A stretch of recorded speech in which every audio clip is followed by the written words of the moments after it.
Тържественият звън на църковните камбани известява края на избора и тръгването на литийното шествие към Патриаршеската катедрала, където предстои да се извърши интронизацията на новоизбрания патриарх.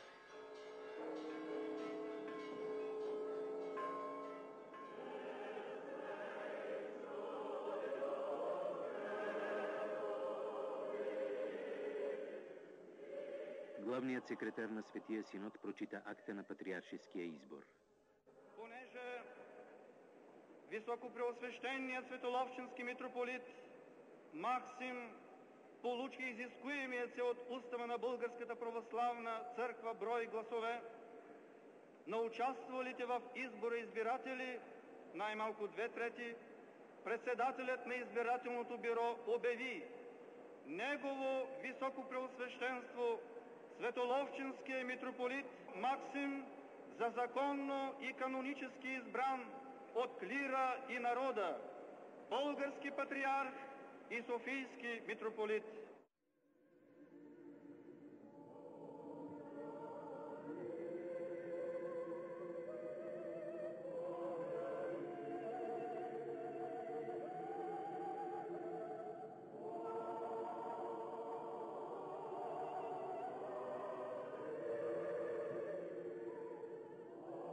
Аз приех с трепет това послушание, възложено ми от Светата Църква по Божия промисъл, защото времето на атеизма беше тежко.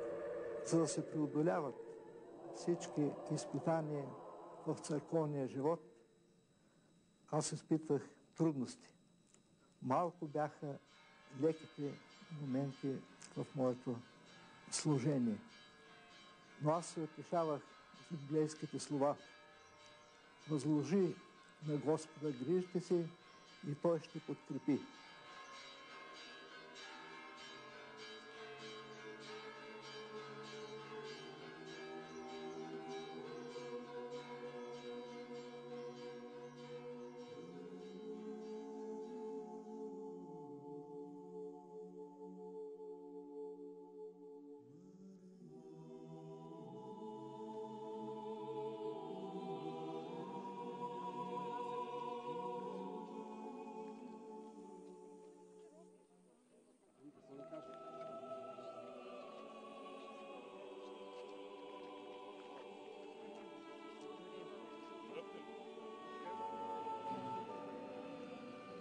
Ваше Светейшество, добре дошли в Крайдунавска Добруджа.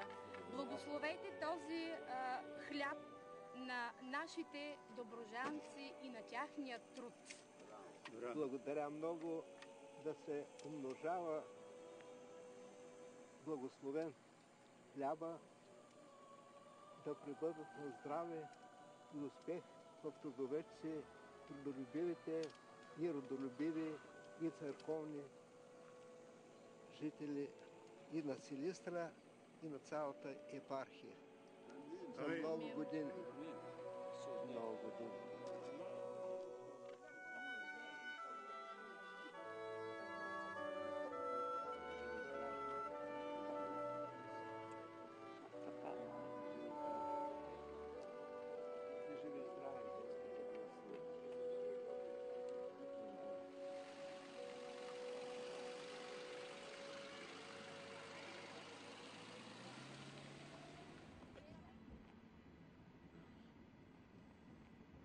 България за българския патриарх е любимата родина.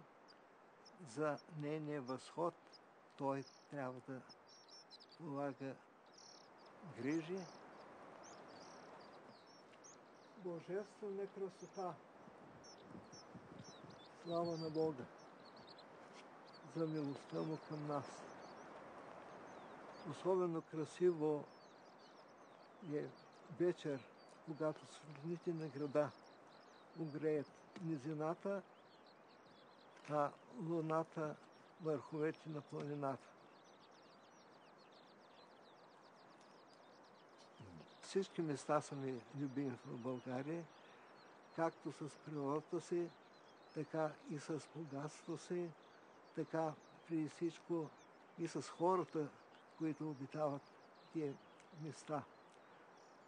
Любимо място ми е родното село Орешак Троянско, с цялата околност, с Балкана, който така съм обхождал много често още от младини.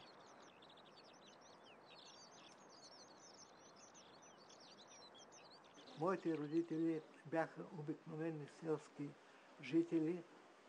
Майка ми, която беше от богат род, се беше оженила за баща ми от бедно семейство. Остана сирак още от малък. Благодаря им много добро възпитание ми дадоха, което аз се старая да следвам. Вяра, църковност. Майка ми беше център на духовен живот в махалата. Имаше желание, ами и настойчивост да получа духовно образование, да се подготвя за служител на Светата ни църква. Баща ми беше несменен член на църковното настоятелство в Орешака. Като ученик в семинарията се старая да се уча добре и бях един между първите. Издържаха ме с голямо затруднение, ако не е слабата дума, родителите ми в семинарията.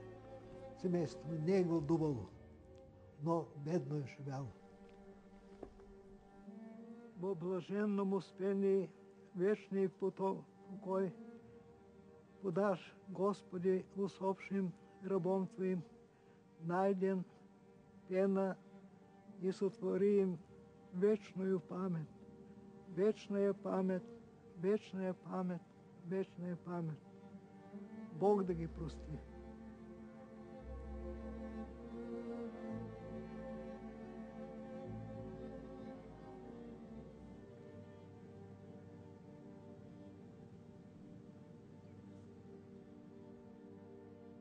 Като ученик бях написал и едно писмо до Зографския манастир в Света гора, да бъда приет като послушник. От това, което бях преди всичко чел за Зографския манастир, въобще за монашеството на Света гора, аз се въодушевявах и чувствах вътрешен копнеж да се присъединя към този подвиг, който се изявява в Света гора, в Зографския и в Хиндарския манастир. Това не се осъществи, но горенето ми за живот по Бога в звание на монах не ме напусна. През всичкото време живеех с него и като чадор на Троянския манастир, и като контакт с братя на манастира и особено с неговия игумен. Тогавашният игумен, архимандрит Климент Польски, беше практически моят начален духовен наставник. Духовен старец ми стана Световръчанския митрополит Паисий.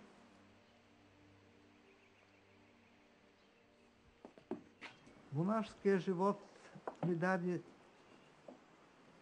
душевно удовлетворение.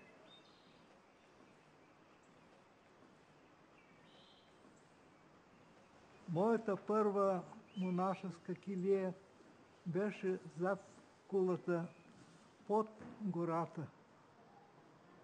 Скромна, но удобна за молитва килия.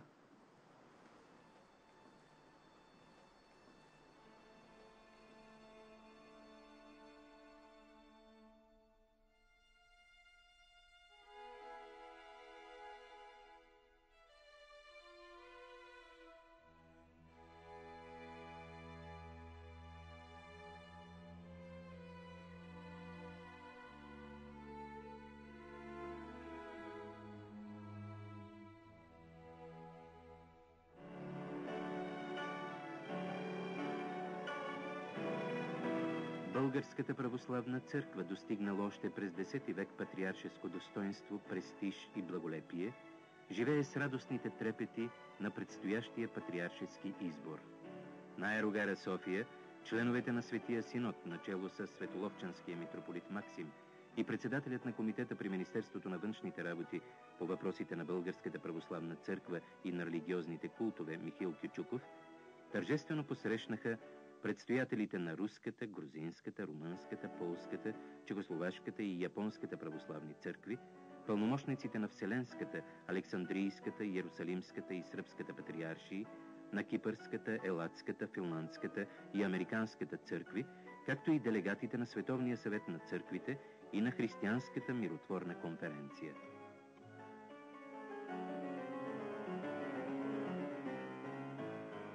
Четвърти юли 1971 година. Ден тържествен и велик, ден на радост и празненство за Българската православна църква. Членовете на Патриаршеския избирателен църковно-народен събор се черкуват в синодалния параклис.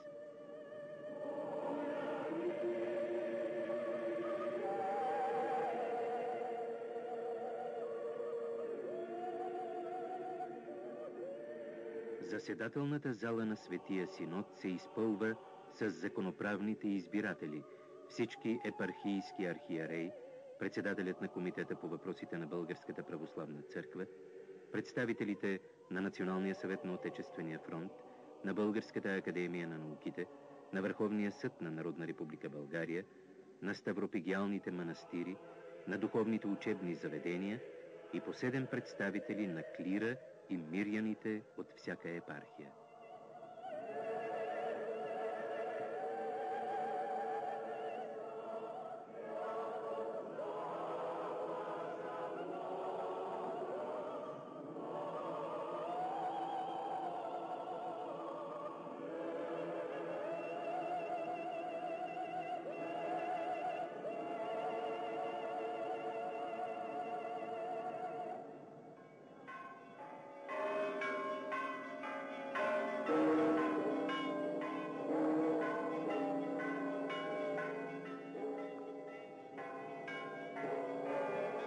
Тържественият звън на църковните камбани известява края на избора и тръгването на литийното шествие към Патриаршеската катедрала, където предстои да се извърши интронизацията на новоизбрания патриарх.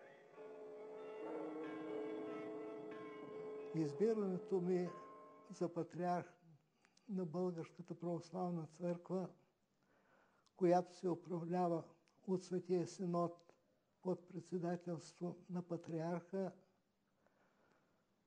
извика у мен голямо вълнение, защото в това време не беше просто да умреш, но по-сложно беше това да разбереш и прецениш как ще живееш и как ще изпълняваш задължението си на предстоятел на Светата Българска православна църква.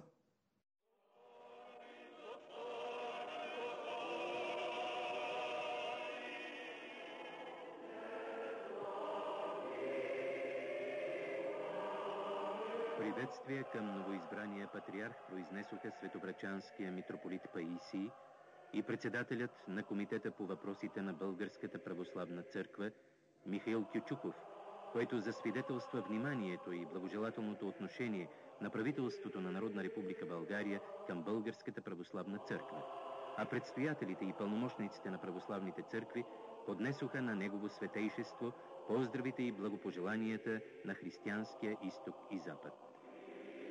В заключение Негово светейшество произнесе своето първо патриаршеско слово, в което отбеляза: кръста на тежкото служение поемам с упование и надежда в Бога, с решимост да се трудя за благопреуспяването на светата ни църква, за осъществяване патриотичното църковно наследие от миналото в съвременните условия на живота.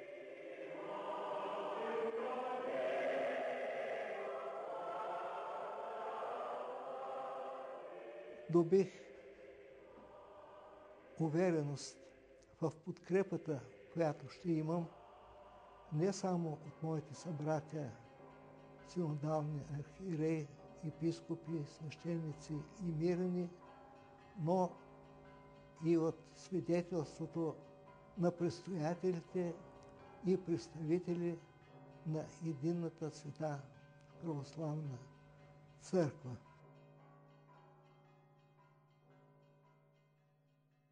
Атеистическият режим върши своето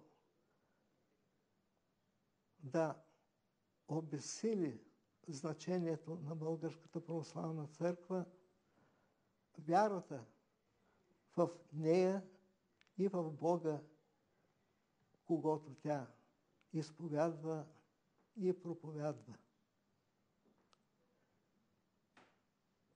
Конкретно, бях на служба на Великия четвъртък в църквата Свети Син Мучисленици, когато дойдоха и ми казаха, че от правителството искат да наредят да не се обикалят църквите с светия по приетия каноничен начин и да не се бият камбаните.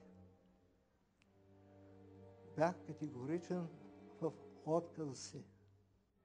Тия ограничения на посещение на богослужението на всички и особено на школници, на млади хора, на деца, много ме угнетяваха.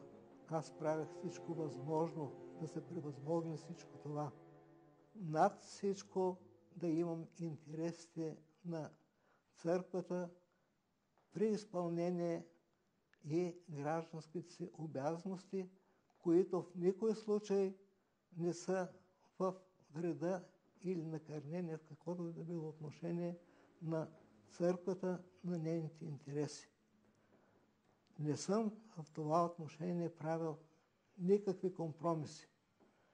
Изживявания съм имал много тежки, но съм ги понасял за свое огорчение при всичко, огорчение не толкова лично, отколкото като предстоятел и представител на Българската православна църква, когато в някои отношение тя е била атакувана. Върху златната корона на нашата църква сияят скъпоценните камъни на апостолската приемственост и ледолетната древност, небесната святост и извънредния принос към националната, европейската и световната култура. Както е известно, Българската патриаршия е най-старата поместна славянска църква. Тя е законна наследница и продължителка на вярата и делото на апостолските ученици, които са проповядвали на нашите земи и запечатали с кръвта си своята мисия. Началните години на атеистическата власт бяха много сурови. Впоследствие позатихна това ожесточено отношение към църквата.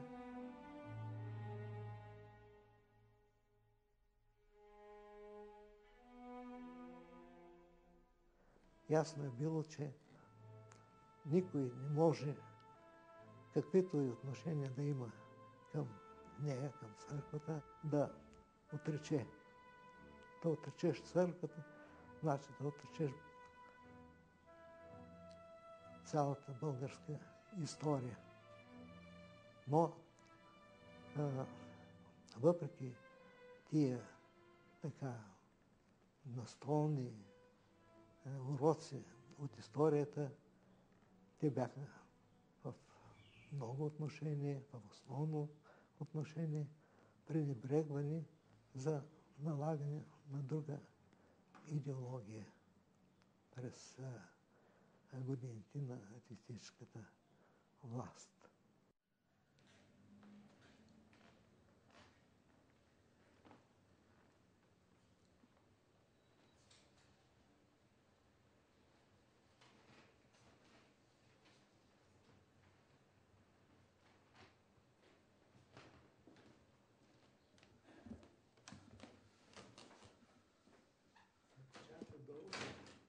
Тодор Живков пожела да отида при него за среща. Той постави и такова пожелание, меко да го кажа. Архиереите по места, заедно с митрополитското си служение, да станат и председатели на Отечествения фронт. Аз му отговорих, това в никой случай не може да се допусне да стане. Комунистическата партия е атеистическа партия. Не може да се допусне архиерей да стане председател на Отечествена фронтова организация, която има за ръководство Комунистическата партия. Така каза, така е. Ама вижте какво да стане, да има обединение на народа.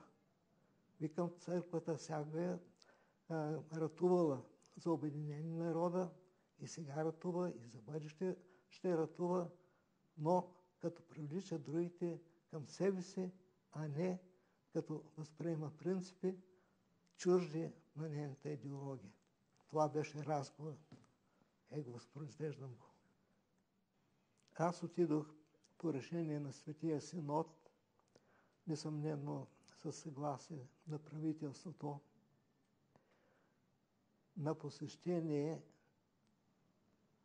в Америка на нашите църковни общини. Септември 1978 година. Голям интерес предизвика в Съединените щати и Канада съобщението, че Негово Светейшество, българският патриарх Максим, ще посети българските църковни общини в тези страни. Първо посещение в историята на 11-вековната българска църква. От различни градове и епархии на Съединените американски щати и Канада пристигат българи, за да видят Светейшия български патриарх. Те присъстват на освещаването на митрополитския дом в Акрон. Демонстрация на желанието и стремежа на стотиците българи да запазят своята вяра и език.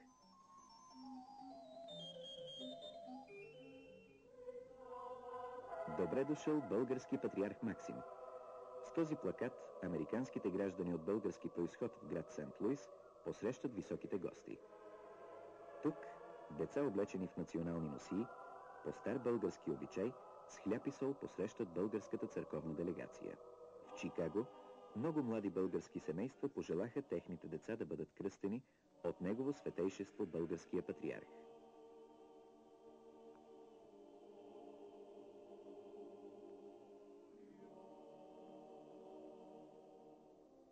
В град Диърбър се намира най-голямата българска църква в Съединените щати – храма Свети Климент Охридски.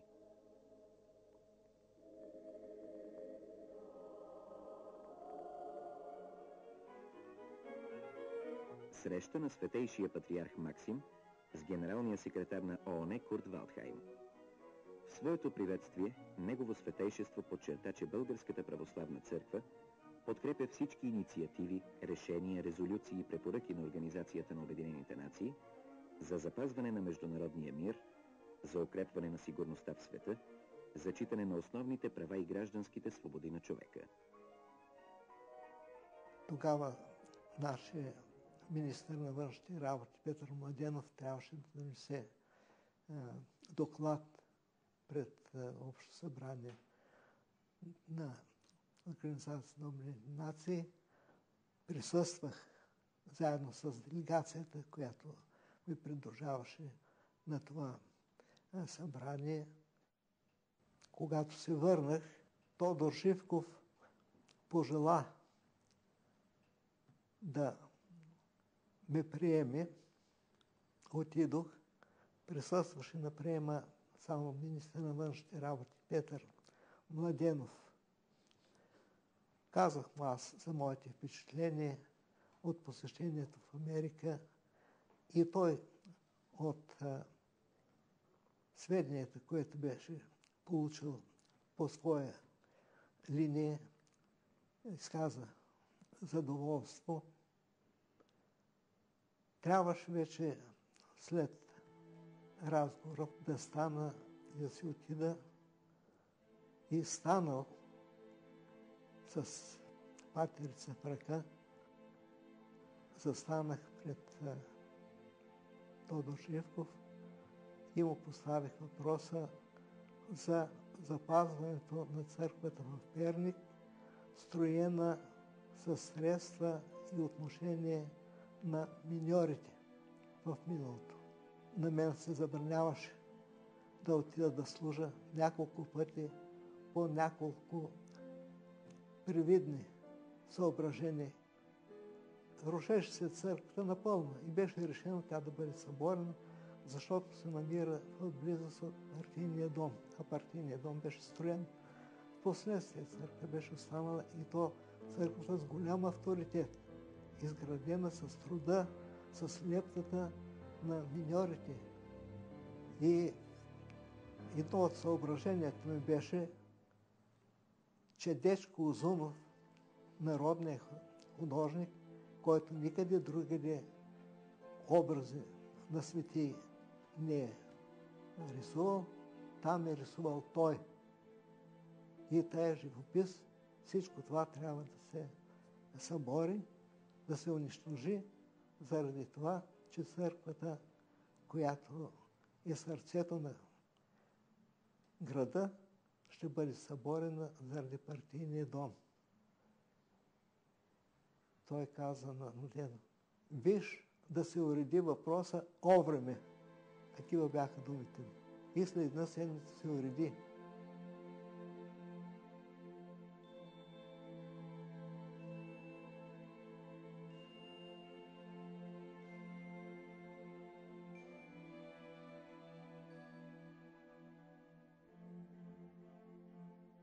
Друг път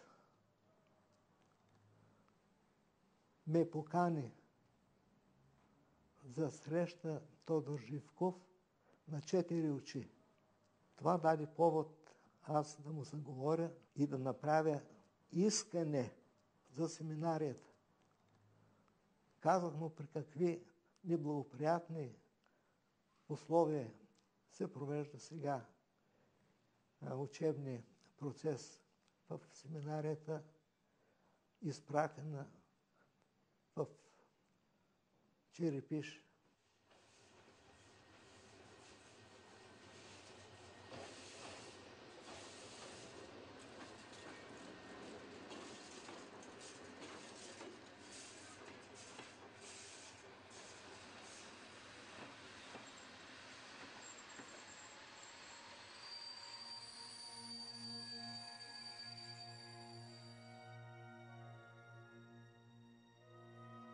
Семинарията трябва да бъде установена тук, да продължи своята дейност в служба на църквата, в служба на народа. Това го подчертаваха всякога народа. Той даде вид на съчувствие и каза: добре, съобразителни са тия доводи, които казваш, но това е трудно осъществимо. Как ще може дворец на пионерите да бъде преместен? Това за 2 дена не става. Казвам, ако вие кажете, за 4 дена ще стане. Една седмица след това, или 10 дена най-много, имаше прием в съветското посолство. Мина Тодор Живков през гости на приема, мина покрай мен и ми пришепна: семинарията ще бъде върната, но именно пришепна на ухо.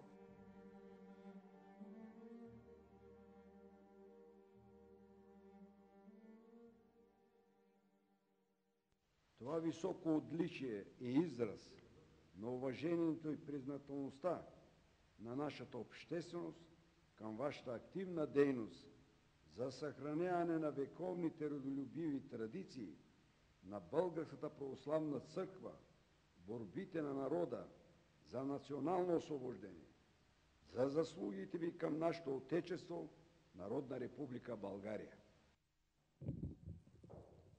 Многоуважаеми господин председател на Държавния съвет, приемам високата награда, която ми се връчва за моята скромна, родолюбива и миротворна дейност. Орден 1300 години България. У нас са установени отношения на взаимно зачитане между църква и държава. Аз искам отново да ви уверя, че ние и занапред ще даваме своя принос за благоденствие на народа ни и за по-нататъчен възход на нашето Отечество, Народна република България. Сътрудничество на църквата и лично мое към гражданската власт за провеждане на нейни мероприятия никога не е имало. Ако е имало някое сходство в добри начинания от страна на църквата и на държавата, църквата е вземала подобаващо на назначението й и положението й участие.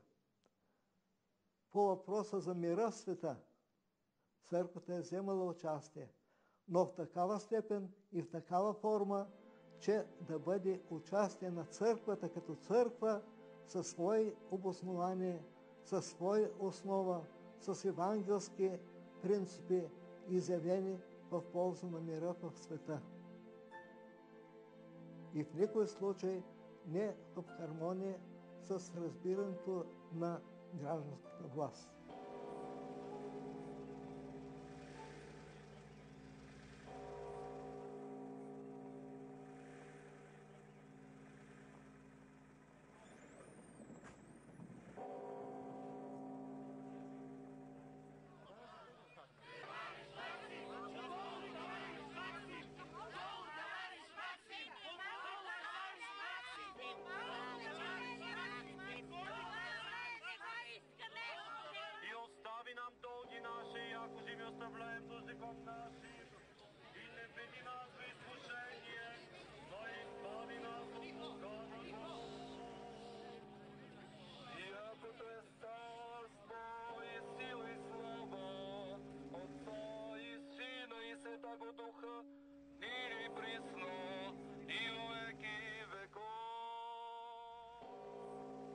Така започна разкола. Отклоних се някои от членовете на Светия Синод извън църквата, нарушавайки канона, нарушавайки отношението на едни към други, на единство на Светата ни църква, и по свой път почнаха да провеждат мероприятия напълно неканонични, напълно несъобразени с изискванията на устава на Българската православна църква, на нейните канони, установления и така нататък, докато се разрасна в по-голяма степен разколническата дейност на духовните лица. Ние Защо сега сме тук? Защото тук има някои говорят църковен въпрос. Никакъв църковен въпрос няма. Това си е чиста политика. Комунизма се набира. Начало създава Максим. Нелегитимният патриарх. Бивш. Това, което е отправено лично към мен, аз с добра съвест мога и изява го прощавам. Това, което чрез мен, като предстоятел на църквата, е нанесло вреда на църковния живот, не е в моя възможност да опростя.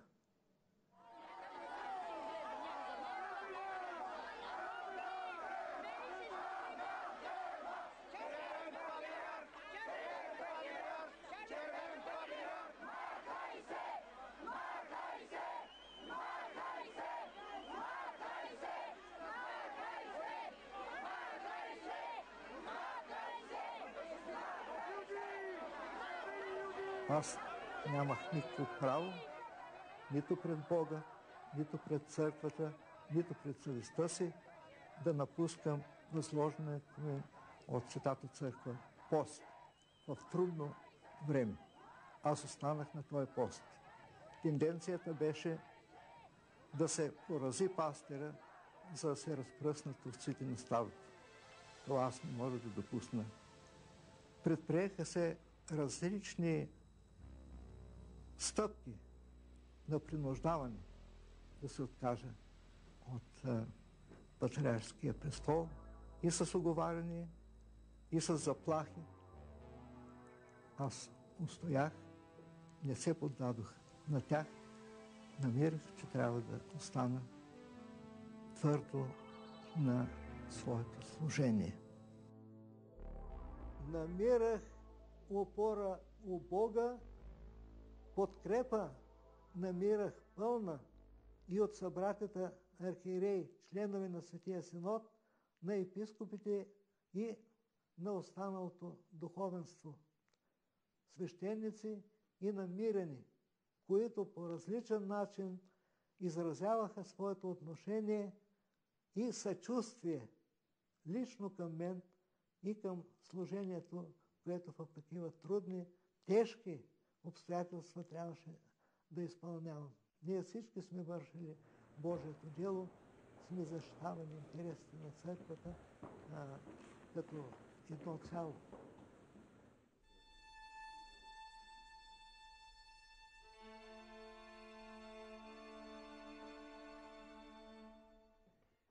Драги събратя, деня Петдесетница, когато светите апостоли Христови били в единомислие събрани в една къща,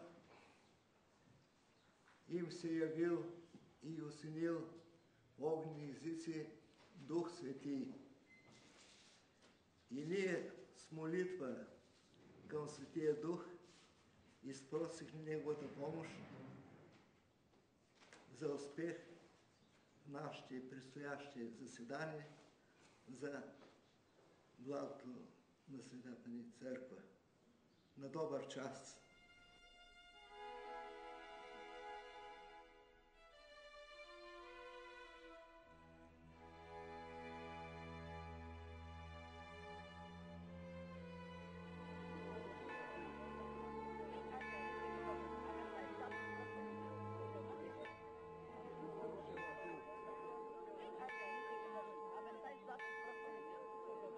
Да бъдат такива срещи повечето и от Сърбия, и от България, за Босилеград да се чуе надалеч.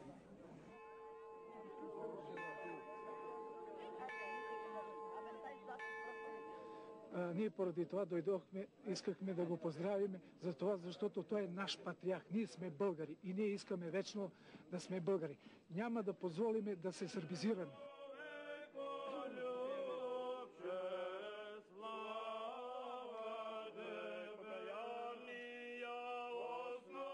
Днешната наша среща, скъпи в Господа, е още по-трогателна и вълнуваща сърцата ни взаимно, защото сме чеда от едната плът и кръв на старославния български народ, братя и сестри в топлите обятия на майка България, макар и разделени от гранична бразда по стечение на обстоятелствата.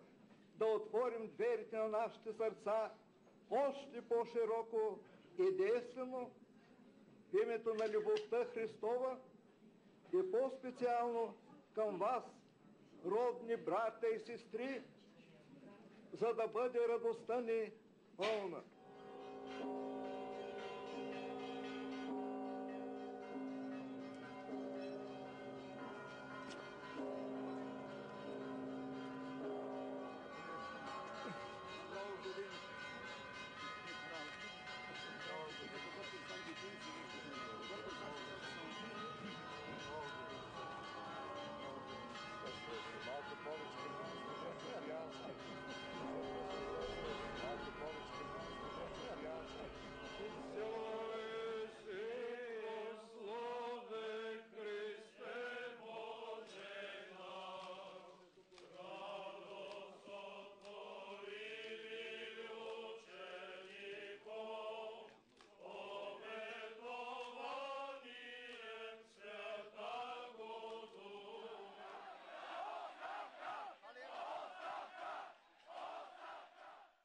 Скъпи съотечественици, братя и сестри, Светият Синод в извънредното си заседание днес, 11 януари 1997 година, с тревога и загриженост се занима с тежкото и напрегнато положение, което изпадна народа ни.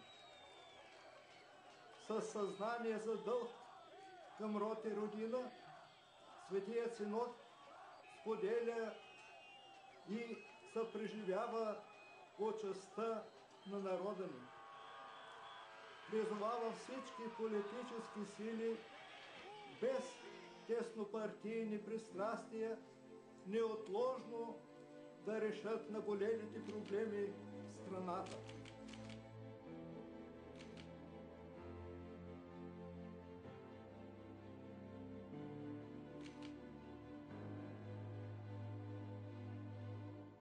Моя принцип е бил такъв, още от началото, такъв си представя, Божието Божо, Кесаревото Кесаро, даден насока за ръководство още от Спасителя, но в никой случай Кесаревото да не накърнява интересите на Божието, защото то е Божие, то е свято, то е непреходно.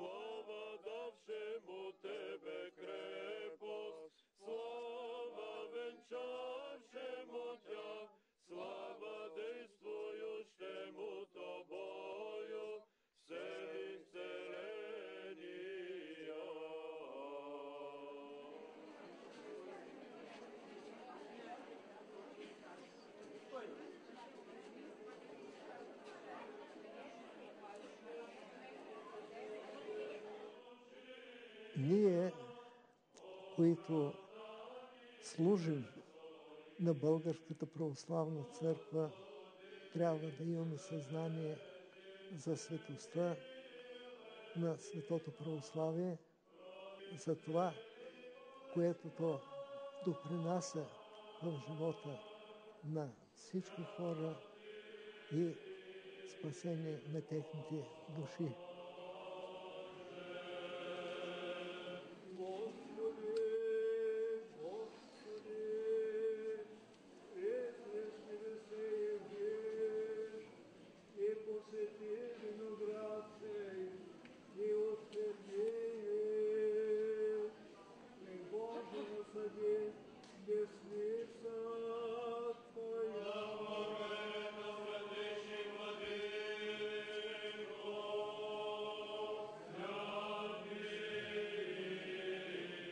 има нужда от просвета, за да стане популярно познанието на същината на Светото православие, за да го възлюбят и да живеят с неговите истини.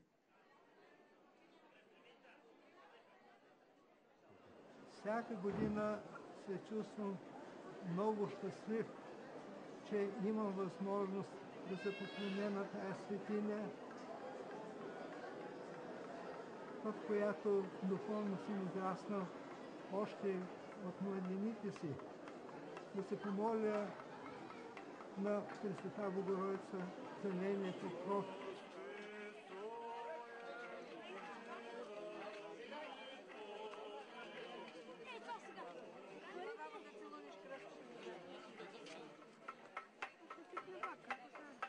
Божията майка пази България, тя пази и човешкия род.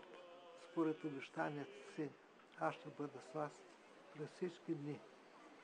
Необходимо е ние с делата си да бъдем достойни за нейния майчин покров.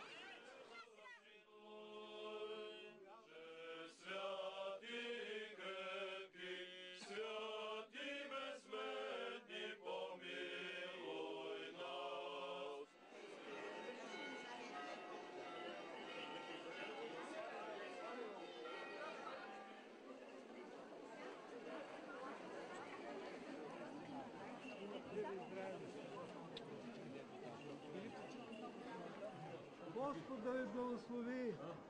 Покрова на Божията майка Света Богородица да бъде върху всички вас. Върху родината и народа ни. За много години. Честит празник.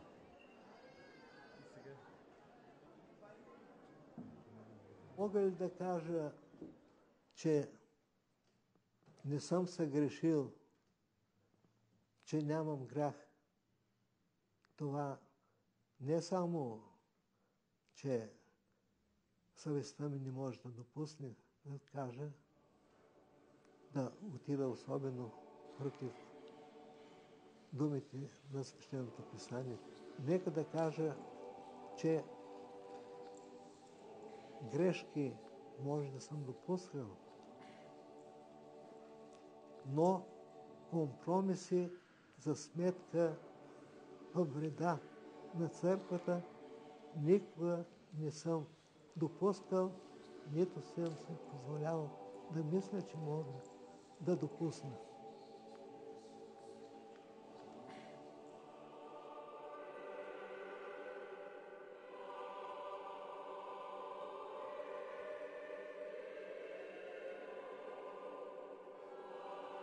Моята молитва към Бога всякога е била да съхрани в цялост, в пълнота, в благопреуспяване на Българската православна църква за освобождаването ѝ от зловредни влияния на хора, които са се отклонили от истината за единство на Светата Църква и да получат вразумение, да се върнат към истината, към служение на Църквата в нейното единство.